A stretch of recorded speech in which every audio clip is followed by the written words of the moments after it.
Dear bright people, Dimas di sini. Jumpa lagi di program DPM Interview. Seperti biasa saya akan mewawancarai sahabat-sahabat saya yang menginspirasi, yang banyak pengalamannya dan pastinya bisa kita belajar bareng semuanya dari beliau-beliau ini. Dan kali ini saya sudah ditemani oleh ini senior saya dan yang pastinya inspirator saya juga. Saya nggak tahu beliau ini masih ingat nggak ketika our first meeting gitu kan.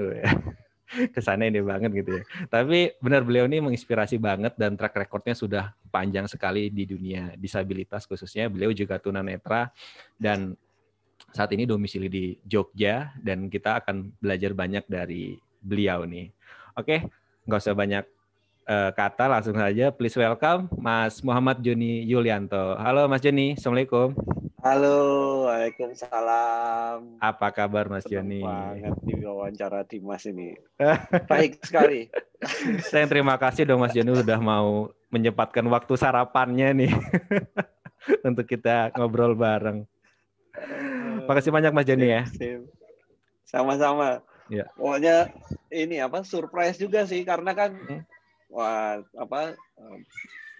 hari ini kan banyak ya teman-teman yang ini jadi YouTuber. Kayaknya ini pertama deh aku diwawancarai masa sama sih? teman-teman YouTuber.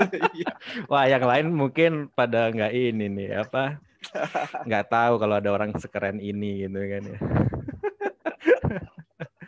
Ya Mas Joni sekarang lagi sibuk apa nih Mas Joni akhir-akhir ini? Akhir-akhir ini aku ini part time di AIPJ, Australia Indonesia Partnership for Justice. Iya. Lagi bantuin beberapa pengadilan dan Mahkamah Agung juga untuk mempromosikan penegakan hukum yang inklusif gitu. Terus selebihnya ya masih bantu-bantu sigap sedikit sesekali gitu. Terus karena WFH juga jadi guru dadakan ngajarin anak-anak. Oh iya pastinya. Sekarang semua orang tua semua jadi guru semua nih ketika PJJ Mas ya. Jarak jauh. Betul. Nah, itu tadi ngomongin soal pengadilan atau hukum yang inklusif. Memang konsepnya itu seperti apa sih Mas yang dimasukkan pengadilan yang inklusif itu Mas? Iya, ya sebenarnya sederhana sih penegakan hukum yang inklusif itu kan bagaimana lembaga-lembaga penegak hukum kita itu menjadi lebih aware dengan keberadaan pencari keadilan dengan ragam kebutuhan gitu. Termasuk ada perempuan, kemudian penyandang disabilitas atau difabel gitu.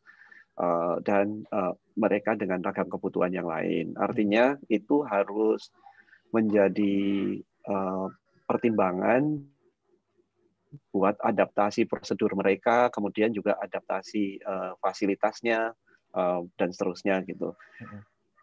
Dan itu kan amanat di Undang-Undang kita ya, Undang-Undang 8 2016 bahwa proses peradilan itu harus mengakomodasi kebutuhan penyandang disabilitas. Gitu. Kalau nggak salah juga udah ada PP-nya Mas ya yang tentang peradilan yang inklusif itu ya? Iya, betul. Sudah ada PP nomor 39 tahun 2020. Memang kalau sebelumnya gimana Mas? Apakah teman-teman penyandang disabilitas itu bagaimana ya? Maksudnya hukum itu kan adalah muaranya keadilan gitu ya. Kalau di tempat yang kita menuntut keadilan hanya tidak mendapatkan keadilan tuh gimana? Mas selama ini gimana Mas? Yang kalau ada kasus-kasus itu. agak ironis sebetulnya kan ya. Betul kan? Katanya ini kan tempat kita kalau di mana-mana udah nggak selesai, kita nggak dapat keadilan, ujungnya ya di situ kan mestinya gitu kita ya. dapat jawaban gitu kan. Tapi selama ini ternyata sebelum kita bicara soal substansi putusan yang adil, misalnya prosesnya sendiri itu sudah nggak adil. Jadi misalnya gini, saya contohkan. Pertama, kebanyakan dari kita dalam artian teman-teman kita itu kan kurang memperoleh kesempatan pendidikan, kurang memperoleh kesempatan informasi gitu ya. Nah, mereka sendiri dengan keluarganya itu sudah nggak yakin bahwa oh kita bisa ya berproses secara hukum gitu. Sementara sejauh ini dari waktu ke waktu itu semakin banyak justru kasus-kasus, baik itu kasus-kasus kriminal yang korbannya adalah individu maupun juga kasus-kasus struktural yang kemudian menjadikan difabel sebagai korban itu semakin banyak gitu. Nah, artinya kan kebutuhan demand akan keadilan ini sebenarnya sudah semakin besar.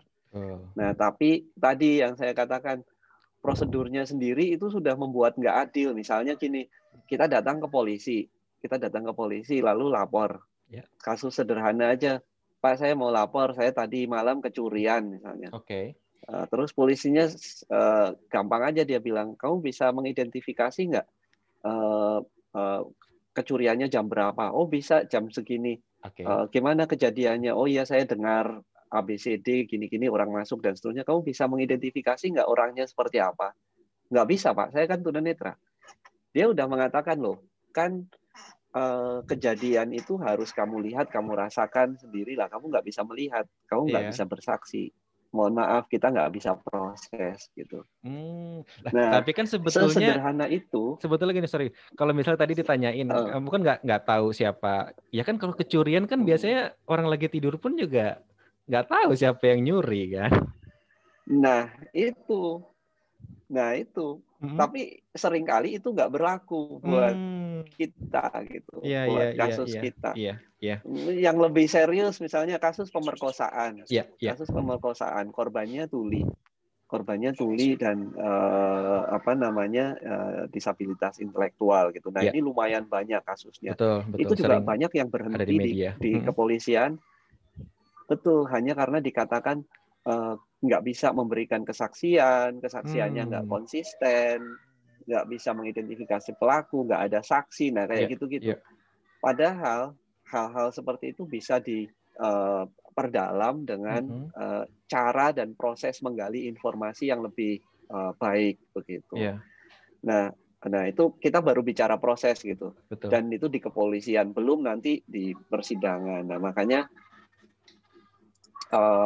salah satu yang kita dorong memang prosedurnya itu harus berubah, harus ada pelibatan orang-orang yang ahli di situ untuk menanya, untuk supaya dia bisa bercerita secara konsisten, gimana gunakan alat peraga gitu. Nah, termasuk yang sebenarnya ini jadi langkah maju itu nanti di setiap proses peradilan di awal akan selalu ada profile assessment. Jadi kita akan di-assess kondisi disabilitas kita seperti apa sih, lalu pendampingan yang dibutuhkan untuk sepanjang proses hukum itu seperti apa gitu. Nah, itu sebenarnya salah satu langkah maju yang kita harapkan bisa terimplementasi. Dan gitu. Dari prosedur itu akhirnya membentuk mindset penegak hukum yang salah tadi itu, Mas, jadinya ya. Betul. Karena prosedur itu. Oke, Mas, menarik. Nah, kalau nggak salah kan serius banget sih kita. Kan kita ingin mengedukasi, Mas, viewers. Iya. Karena ini bukan channel gosip loh, Mas, tenang aja, Mas. Atau ngeprank gitu, enggak. Kita nggak ada prank-prankan di sini ya. Jadi viewers nggak apa-apa dikit, yang penting yang nonton insya Allah tercerahkan gitu ya. Ya Mas Joni, kan belakangan banyak. Ya baca-baca nih Mas Joni kayaknya ada di seleksi ombudsman tuh Mas. Nah, itu gimana Mas kabar sejauh ini seperti apa Mas? Sudah sampai mana itu Mas? Iya betul. Jadi prosesnya kan mulai sejak bulan Juli lalu ya. Awalnya tes administrasi, seleksi administrasi. Saya lolos di sekitar 400 orang. Kemudian ada tes tertulis. Alhamdulillah lolos lagi menjadi 290 sekian gitu. Kemudian lanjut ke profile assessment dan tracking masyarakat. Nah, pengumumannya kira-kira bulan lalu itu Saya lolos ke 22 calon. Nah, jadi sekarang posisinya sedang di 22 calon. Nah, besok ini mau wawancara dengan pansel untuk diambil 18. Lalu setelah jadi 18? Iya, jadi setelah 18 nanti 18 itu akan disetorkan ke presiden untuk dikirim ke DPR, lalu 18 itu akan di fit and proper test oleh DPR. Nah, kemudian diambil 9. Mas. Nah, itu awalnya gimana sih, Mas? Itulah yang akan disahkan gitu. Jadi ini 2 tahap lagi. 2 tahap lagi ya. Tapi awalnya itu Mas Joni itu mendaftar atau ada yang mendaftarkan atau gimana, Mas? Atau mereka mencari ini kayak hunting gitu aja untuk ini? Itu sebenarnya terbuka untuk umum. Iya. Terbuka untuk umum, lalu saya sebenarnya nggak ada niat untuk mendaftar waktu itu. Bahkan nggak kepikiran gitu. Tahu sih ada seleksi ORI gitu, bahkan sempat diundang sama teman untuk ikut dong webinar sosialisasi pendaftaran ORI gitu. Lalu saya ikut memang, cuman pada saat ikut itu nggak ada sama sekali keinginan untuk daftar. Nah, cuman sesudah itu beberapa kawan itu banyak yang japri bilang, masa sih dari kita nggak ada gitu, kayaknya sudah waktunya deh. Dari teman-teman di Wabel juga masuk mencoba gitu. Terus saya ya bilang iya aja, bagus gitu. Terus? Cuman akhirnya beberapa teman terus ya maksudnya iya itu kita nyuruh kamu untuk mendaftar gitu.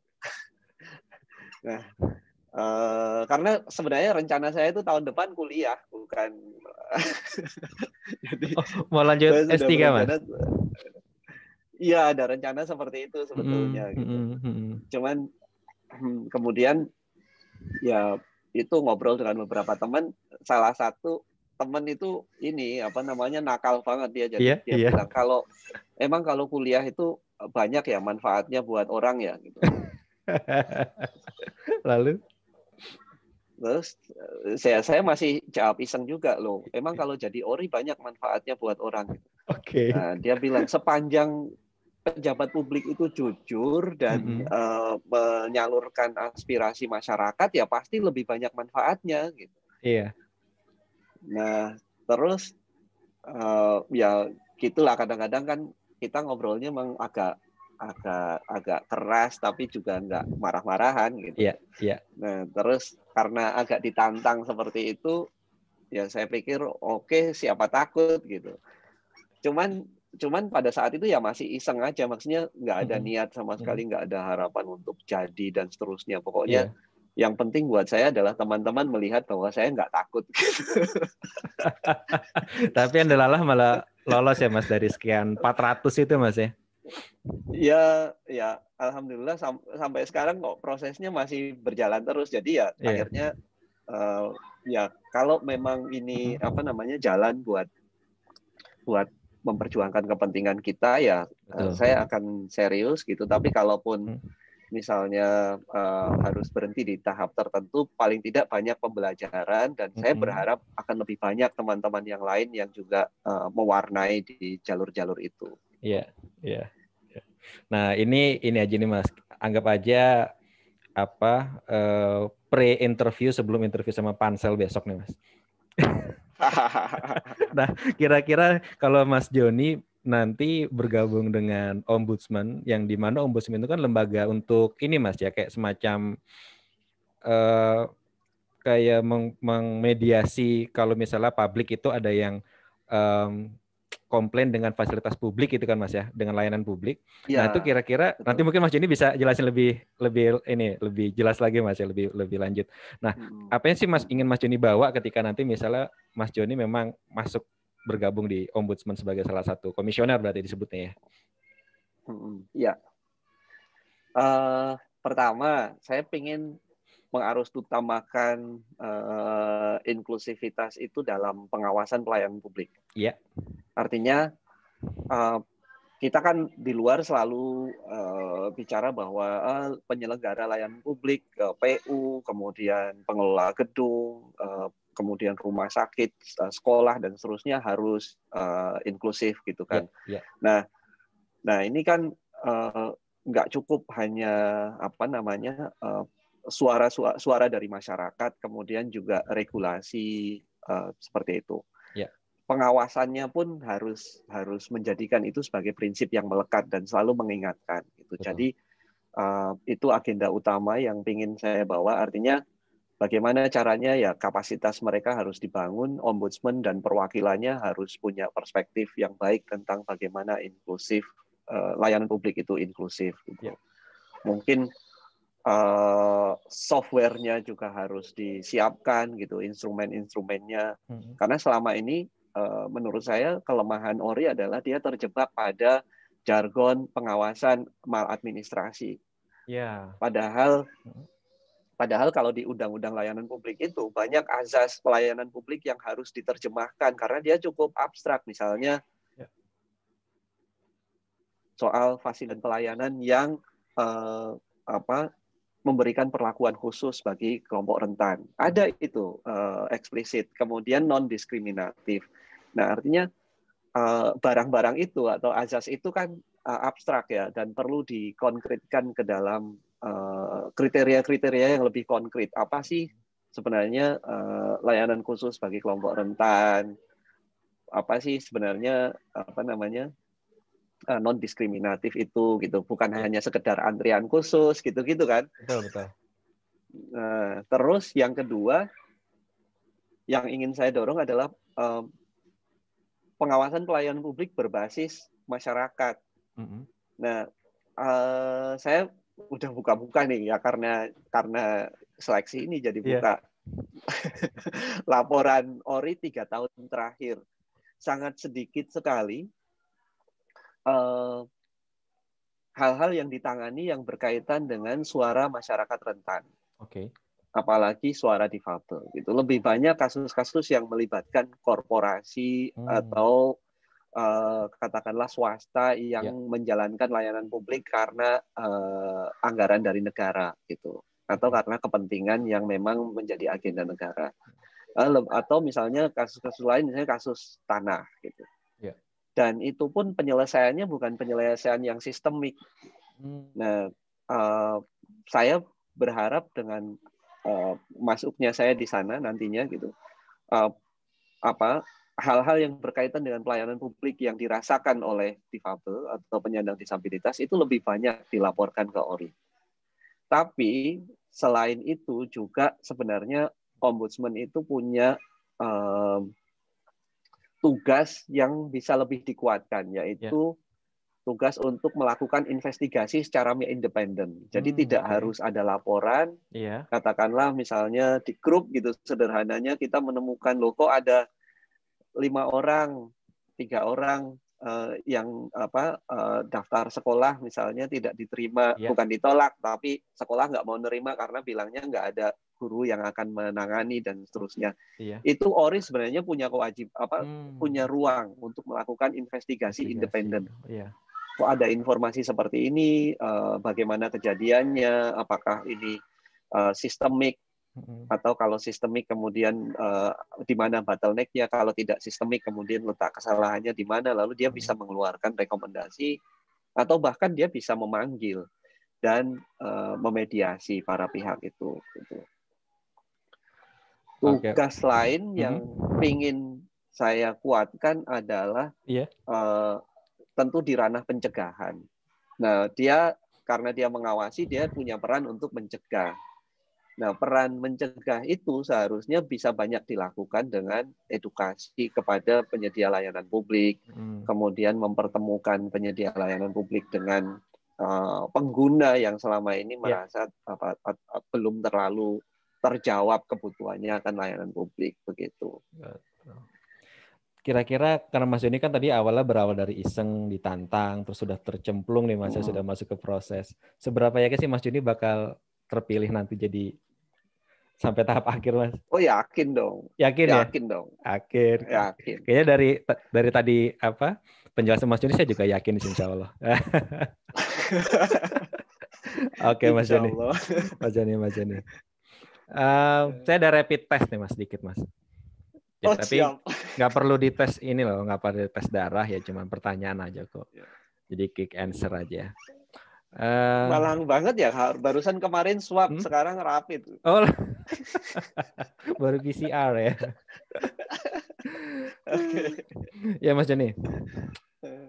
Leeds atau Singapura? Leeds dong. Leeds ya. Leeds. Iya. Ya Mas Joni ingat nggak sih waktu ini 2016 yang Commuter Camp? Yang mitra-mitra itu kan pas pertama saya ketemu Mas Joni waktu itu. Iya. Ingat ya? Betul. Nah itu waktu itu ingat. Sebut waktu katanya mau ada kuliah ke Inggris segala macam, waktu keren banget. Itu bisa cerita nggak Mas kenapa Leeds itu impress buat Mas Joni? Waktu itu di sana belajar apa sih Mas? Di sana itu belajar disability studies. Di Leeds University ya? Di Leeds University ya, tahun 2007. Nah, yang saya senang di sana karena di sana itu sangat multidisiplin. Jadi disability studies-nya itu bukan yang melulu hanya bicara soal disability di rumpunnya sosiologi, tapi juga kita belajar soal kalau HAM pastilah ya, HAM, kemudian hukum, kemudian dia jadi banyak interdisiplin dengan bidang-bidang yang lain, termasuk engineering gitu. Jadi ketika awal saya disodori kan saya dapat beasiswa dari Ford Foundation waktu itu melalui program International Fellowship Program. Nah, mereka kasih banyak alternatif. Cuman begitu ketemu Leeds yang interdisiplinnya bagus, terus saya juga baca-baca bukunya Colin Barnes. Itu kan dia salah satu aktivis sekaligus akademisi disabilitas yang cukup kuat gitu di Inggris dengan konsep sosial modelnya. Nah, saya udah jatuh cinta banget tuh sama pemikirannya Colin Barnes gitu. Jadi begitu ditawarin Leeds, langsung saya ambil itu. Oh, waktu itu udah terus tahu ada kalau dia ngajar juga, di sana ya? Iya, karena waktu itu belum tahu sih, saya cuma tahu buku-bukunya gitu. Cuman begitu dijelaskan, termasuk salah satunya nanti profesornya adalah Colin Barnes gitu, saya udah langsung seneng banget. Iya. Ya, jadi tapi di Leeds waktu itu berapa lama Mas? Setahun apa 2 tahun masternya? Setahun. Oh, setahun ya. Memang kalau di UK itu memang setahun ya dari dulu masternya ya. Iya, itu yang agak kurang menyenangkan. Tapi sempat jalan-jalan dong Mas di sana? Sedikit, nggak terlalu banyak. Kemana aja Mas? Katanya pernah ke Old Trafford ya? Oh, pernah. Oh ya, my God. Terus.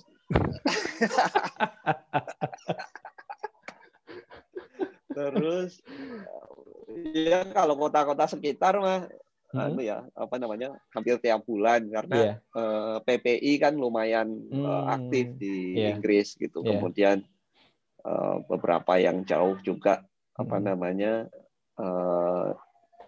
Scotland gitu. London ya. Cuman ya itu di sana karena setahun jadi kurang waktu untuk bersenang-senang. Kurang waktu ya. Tapi kalau untuk support buat yang disabilitas student with disability di sana oke banget Mas ya? Saya punya pengalaman kuliah di luar negeri kan 2 kali ya, di Leeds sama di Singapura. Kalau saya bandingkan itu sangat jauh. Jadi di Leeds itu sangat well prepared. Jadi sebelum kita datang itu sudah ada beberapa tahap assessment. Dan assessment-nya itu dari awal mereka sudah katakan ini bukan untuk menyaring atau menyeleksi proses admission. karena proses admission itu sudah lewat prosedur reguler. Tetapi ini lebih untuk mempersiapkan reasonable accommodation yang dibutuhkan. Gitu. Dan apa namanya? Jadi ada beberapa form yang harus diisi, lalu interview, sampai mereka tanyakan misalnya seberapa cepat kita bisa beradaptasi di lingkungan baru. Nah, itu menentukan buat mereka. Jadi kayak saya itu begitu pertama kali datang dari airport itu sudah ada pendamping dari kampus karena saya traveling sendirian berangkat. Itu sudah dijemput sama pendamping dari kampus, kemudian dia mendampingi proses administrasi awal gitu, lapor ke kampus bahwa sudah datang, ngambil kunci accommodation, kemudian diorientasikan ke accommodation saya gitu, kemudian hari berikutnya orientasi ke lingkungan sekitar, shopping, kemudian kantor-kantor di kampus dan seterusnya. Jadi di awal mereka kasih saya pendamping itu personal asisten itu 2 minggu. Lalu 2 minggu itu dievaluasi gitu. Ada evaluasi setelah 2 minggu gimana kamu sudah nyaman belum untuk sendirian gitu. Lalu kalau kasus saya itu setelah itu kemudian mereka memang mengurangi personal asisten karena saya bilang kalau jalan sekitar kampus saya udah nyaman, hanya saya butuh pendamping untuk katakanlah berbelanja, ya pokoknya kebutuhan yang aktivitas yang di luar kampus gitu. Jadi mereka kurangi personal asisten itu. Nah, soal fasilitas belajar itu juga sangat keren sekali. Jadi kalaupun kita nggak punya laptop, nggak punya assistive device itu kita tetap bisa belajar di sana. Karena di setiap library itu selalu ada disabled study room gitu. Yang di situ semua sudah tersedia, komputer dengan screen reader, scanner, kemudian bahkan ada salah satu yang ada braille printernya karena kan nggak semua nyaman membaca dengan screen reader gitu. Kita perlu buku X gitu, kita tinggal telepon ke librarian, mereka akan antarkan, lalu kita bisa scan sendiri kalau kita nyaman gitu. Atau pilihan lain kita juga bisa minta order untuk dibikinkan audio atau braille transkrip ke bagian transcription unit begitu. Cuman akan butuh waktu kalau di situ. Wow. Jadi apalagi kalau dulu kan masih effort banget ya Mas ketika harus kajian literatur, cari buku gitu kan. Mungkin dulu digital book belum ini ya. Belum ada ya kali ya di UK sekalipun. Atau tidak banyak? Digital book sudah ada tapi tidak banyak. Tidak banyak ya. Berarti ya caranya tadi itu ya, cek di katalog, mau pinjam buku apa tinggal order gitu ya. Lalu scan lagi sendiri ya. Iya, betul. Scan lagi sendiri. Iya. Nah, kalau di Singapura itu Mas Joni ambil apa di sana, Mas? Dan kenapa ambil master lagi tuh, Mas ya? Jadi double master nih, double degree nih. Iya, public policy. Public policy. Saya ambil public policy. Ceritanya gimana, Mas? Ceritanya, Mas? Jadi ceritanya waktu itu sebetulnya sekitar, kan saya selesai 2008. Ya. Terus 2009 itu kebetulan di Jogja itu kan mulai rame soal perda gitu. Oh, perda disabilitas itu ya, perda ya. Betul, perda itu mulai ada rencana untuk nyusun gitu-gitu. Terus saya ikut terlibat di situ. Kemudian pada saat diskusi soal perda ini kayaknya saya merasa kayaknya kurang banget pengetahuan gitu. Dalam artian gini, kita ini tahu hak kita, mestinya ini soal aksesibilitas gini-gini. Tapi begitu ketemu sama orang teknis, misalnya orang teknis soal perhubungan atau orang teknis soal pendidikan gitu. Yang mereka perancang kebijakan selalu berpikirnya, tapi kan kita punya keterbatasan resource A, B, C, D dan seterusnya. Nah, gimana mensiasati? Nggak mungkin dong regulasinya harus dipaksakan gitu-gitu. Saya dalam hati dan teman-teman waktu itu ya kita sama-sama susah menjawab gitu. Cuman saya dalam hati, buset, sudah kuliah jauh-jauh ke luar negeri, tahu banyak prinsip, tapi kok nggak tahu bagaimana mengoperasionalkan prinsip ini ya ke dalam kebijakan. Gitu. Jadi ini orang-orang ahli kebijakan ini harus ada lawannya nih. Gitu. Nggak bisa kita cuma ngelawan sama pakai ngotot gitu kan, harus ada lawan logikanya gitu. Nah terus kebetulan banget, jadi pas 2010 awal itu.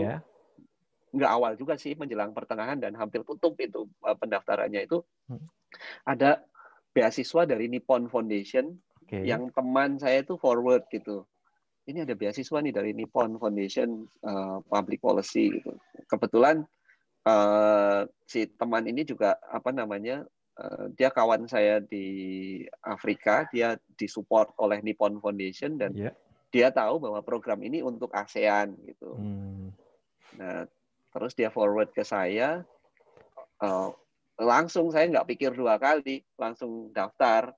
Karena memang pas banget belajarnya di Lee Kuan Yew School, itu kan sekolahnya public policy yang terbaik lah, paling nggak di ASEAN. Gitu.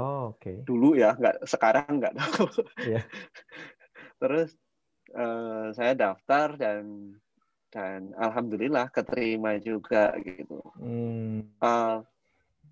Ya, cuman kalau dari sisi tadi ya soal gimana reasonable accommodation-nya, supportnya, tidak ada hal yang istimewa di sana. Artinya Singapura itu kan mungkin karena mereka orang-orang di sana itu relatif sudah ter-equip gitu ya dengan assistive technology yang bisa membantu mereka buat belajar dan seterusnya, dari pihak kampus itu nggak pay attention untuk hal-hal seperti itu. Jadi harus saya yang benar-benar self-service harus betul. Berarti ini ya buat misalnya buat viewers ada yang nonton dan pengen punya cita-cita untuk melanjutkan sekolah di luar negeri itu ya nggak perlu takut ya, recommended bahkan ya Mas Joni ya. Betul, sangat direkomendasikan dan apalagi kita ya yang sudah survive dengan banyak keterbatasan di sini, pasti deh saya harus bilang pasti kita bisa survive di luar negeri. Karena dengan kondisi ya dipersulit nggak sih, cuma dipermudah juga nggak, atau kita bisa survive gitu ya. Iya betul. Oke Mas Joni. Nah Mas Joni ada lagi nih. Mas Joni kan salah satu founder juga dari Sigap ya. Nah itu kan juga kayaknya banyak fokusnya itu kan ke teman-teman disabilitas yang di desa, apalagi ada temu inklusi itu Mas ya. Nah kenapa sih Mas kok fokusnya ke sana ya, ke masyarakat desa gitu kan? Padahal mungkin jumlah disabilitas mungkin lebih banyak di perkotaan, ya nggak sih Mas? Kalau saya bilang sih gunung es ya. Gunung es ya. Jadi di perkotaan itu kelihatan banyak karena dia yang muncul gitu. Kemudian pergerakannya juga relatif lebih mudah. Nah di desa itu sebaliknya,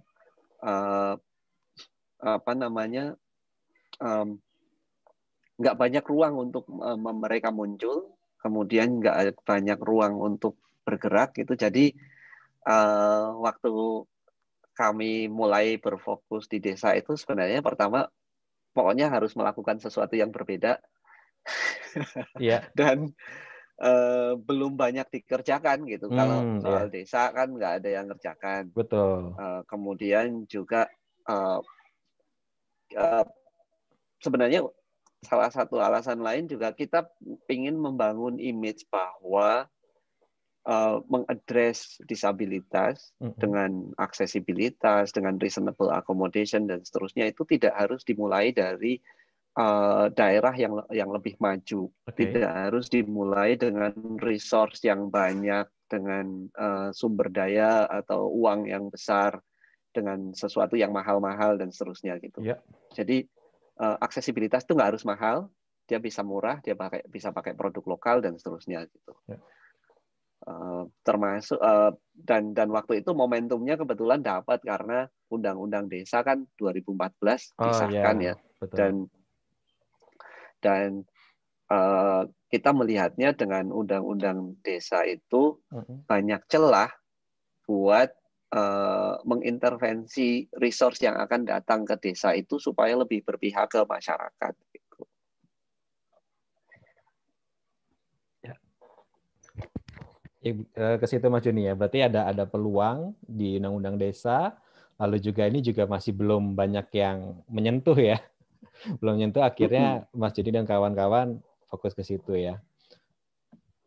Iya. Oke, Mas Joni, ini seru banget pembicaraannya dan mungkin sedikit nih yang bisa saya simpulkan dan mungkin teman viewers juga ini bahwa Mas Joni ini orangnya istiqomah banget nih di perjuangannya ya. Jadi berawal dari memperjuangkan isu disabilitas, lalu juga kuliah pun juga kuliah sampai keluarga bukan buat gaya-gaya ya, tapi emang cari ilmu dan untuk diterapkan kembali gitu ya. Dan mudah-mudahan ini juga bisa menginspirasi nih buat viewers dan khususnya juga buat saya pribadi nih. Jadi tetap semangat buat cari beasiswa buat keluar negeri. Oke, Mas Joni. Ayo, kamu kapan? Saya udah lamar Mas, cuman gara-gara pandemi pengumumannya nggak keluar-keluar. Saya juga pengennya ke UK juga, cuman ya gimana UK setahun gitu kan, terus ya udah cari Australia dulu deh yang deket dulu. Oh, oke. Mas Joni S3 rencananya kemana Mas? Ya, tadinya pengennya ke Australia. Iya. Terus ya ini nanti harus kegantung dulu nih. Oh berarti udah apply juga kemarin? Belum. Oh belum. Belum. Jadi saya sebenarnya mempersiapkannya tahun depan untuk apply gitu. Oke. Jadi mungkin berangkatnya katakanlah tahun depannya misalnya kalau lolos gitu kan. Iya. Ya. Rencananya ambil apa Mas? Rencananya sekarang agak berbelok. Saya sih lebih pingin memperdalam legal studies ya. Jadi dari hukumnya meskipun ya nggak linier, iya. jadi gaduh-gaduh gitu. Iya. Tapi saya sangat tertarik dengan law ya, dengan legal studies untuk sebenarnya karena saya kira agenda reformasi peradilan di Indonesia untuk memasukkan disabilitas lebih dalam itu butuh banyak keilmuan yang harus mewarnai gitu. Betul. Oke, keren Mas Joni, semoga lancar lah nanti dan semoga pandemi cepat berakhir agar kita bisa melanjutkan cita-cita kita. Iya betul. Oke Mas Joni, makasih banyak Mas ya sudah berbagi hampir 1 jam nih, nggak terasa. Siap. Ya sukses selalu Mas Joni ya. Salam buat teman-teman Sigap. Terima kasih, sukses juga ya Dim. Sama-sama, makasih Mas. Banyak viewernya. Thank you Mas. Ya, Dear Brave People, itu dia tadi perbincangan saya dengan Mas Joni Yulianto, sangat menginspirasi sekali dan semoga kita semua khususnya buat saya pribadi bisa mengambil banyak pelajaran dari perbincangan kita kali ini ya. Jangan lupa di like buat yang suka, lalu subscribe untuk yang belum dan di share ke semakin banyak orang biar lebih banyak lagi yang dapat inspirasinya. Oke, makasih, sampai jumpa lagi di wawancara saya dengan tokoh-tokoh berikutnya. See ya.